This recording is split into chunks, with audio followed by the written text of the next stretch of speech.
Ever wish your students took charge of their own learning? Driving question boards help spark curiosity, encourage collaboration, and make learning more engaging. Join us as we explore driving question boards and see how they can transform your science classroom, starting now.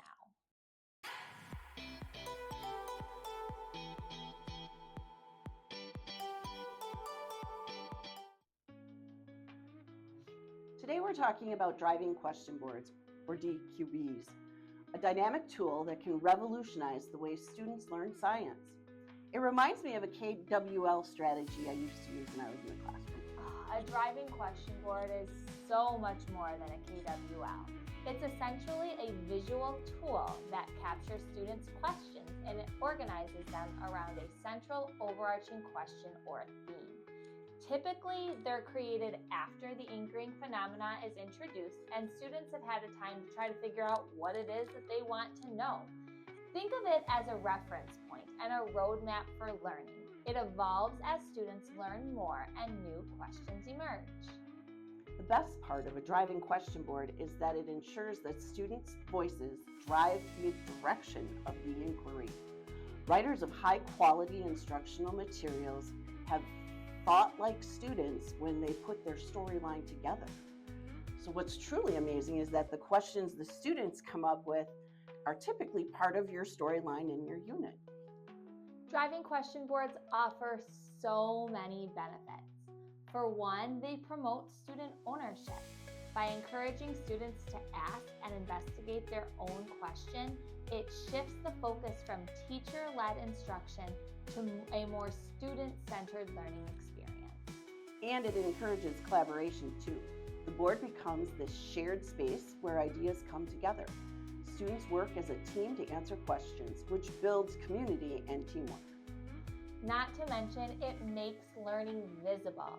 As students add their questions and findings to the board, you get this tangible record of their learning journey.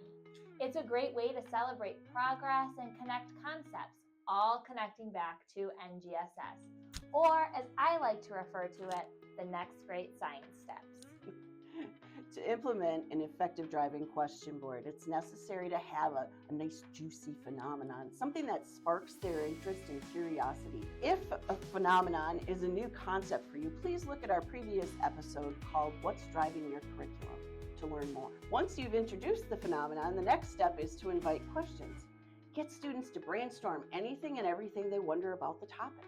No question is too big or too small. Then, post their questions on the board where everyone can see them. As students are sharing their questions, have them think about how the question that they are asking connects to a question that somebody else has asked.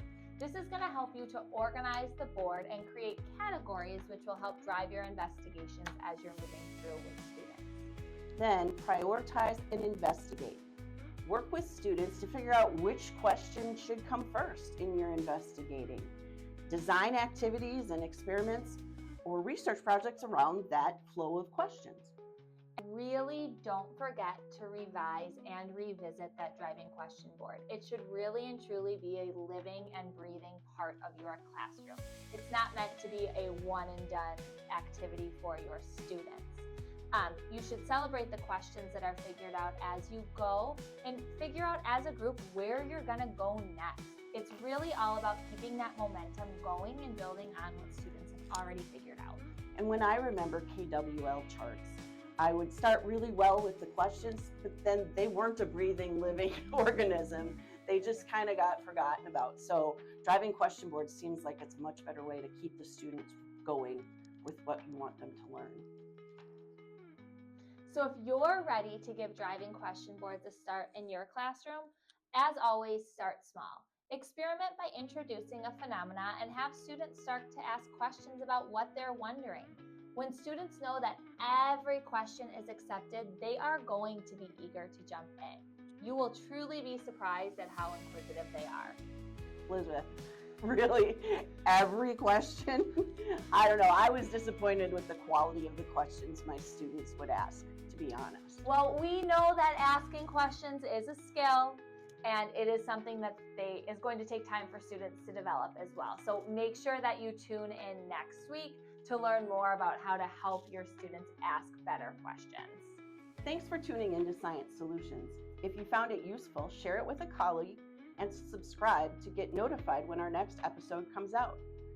Sign up to receive Science Solutions in your inbox to access resources, reflection questions, and actionable insights.